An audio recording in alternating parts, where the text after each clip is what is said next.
another delicious day here in the Let's Make Food from Food Kitchen, and you guessed it, this should give it away. We're doing another Halloween cocktail for Friday's Muddled Up, and this time it's the zombie cocktail. Zombie! That's how I feel in the morning, really, every day. I wake up. Right? Am I right? Pretty glass, purple, Halloween-y. Could be orange. I do have an orange one. I could make an orange one. And pretty Halloween decoration. Ooh, spooky. No, it's not spooky. Who am I trying to kid? Okay, beaker. Very important. We've got to have a beaker. Why do we have to have a beaker? Well, it's not specifically that it has to be a beaker. It's just Halloween-y, I think. You know. Mad scientist, Frankenstein. He's not really a zombie either, though, is he? He's reconstructed people.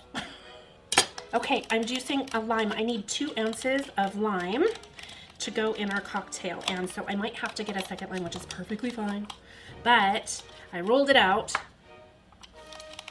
so that I could get as much juices released as possible. Okay, I think we're gonna be close, so let's check and see what we got. Need the ounces towards me, guys, sorry. Oh, look at that.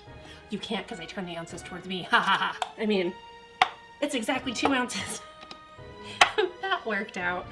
Okay, so I'm doing it differently today, and I'm gonna pour everything in here instead of a shaker because I think it's a fun presentation for Halloween. I wouldn't normally go through this much work, but that means I gotta get some ice in there to get it all chilled, and it's gotta go one piece at a time, which I'm okay with. I'm not complaining, but I wanna make sure that it's nice and cold because it's going into a martini glass instead of a glass with ice.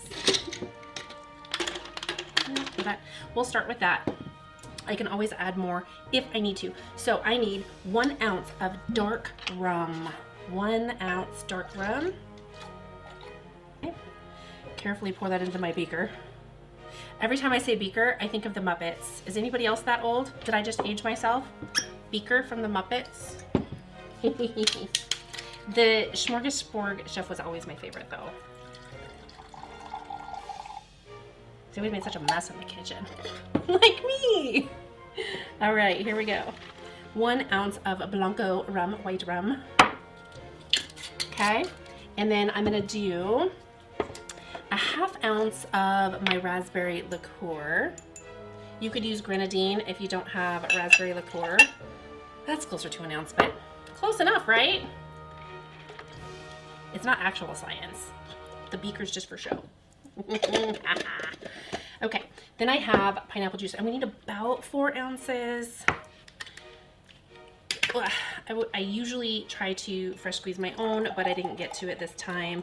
I'm gonna do 3 ounces, mostly so I can make a second cocktail. Okay, 3 ounces. There, that looks so cool. Let me pour in some more ice.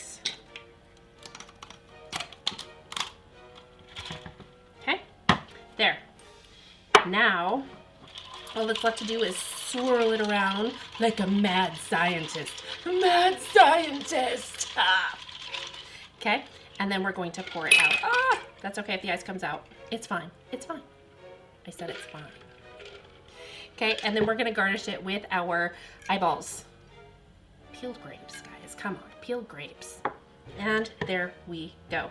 Isn't that cool looking? All that's left is the tasting. Cheers.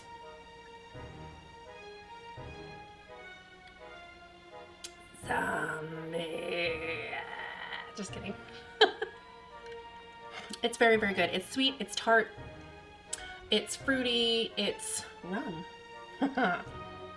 Thanks for joining me here today in the Let's Make Food from Food Kitchen for another episode of Muddled Up. From my kitchen to yours, cheers. That's one boy puppy.